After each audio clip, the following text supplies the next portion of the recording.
Hey guys, so welcome back to the channel. Today I'll be showing you how to use GCash tap to pay at stores. So pretty much guys, the first thing that you must understand is you must have a feature on your phone, NFC. So I will discuss that later, but first I will be just simply going to the GCash application, and over here as you can see we will have an option tap to pay.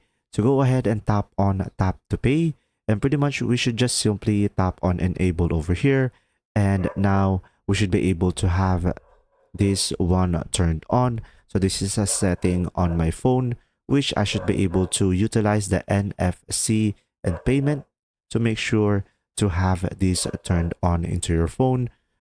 Now once it is turned on, as you can see, we could just simply tap on proceed over here, and as you can see guys, it will activate and you should be able to turn it on. But guys, remember, it will take some time based on your phone, and if it doesn't work, just make sure you are running the latest version of the app. You can update it in the Google Play Store in order for you to proceed with this process, and make sure you have a verified GCash account to proceed with this. And there you go. I hope this video helped you understand more. Thanks for watching.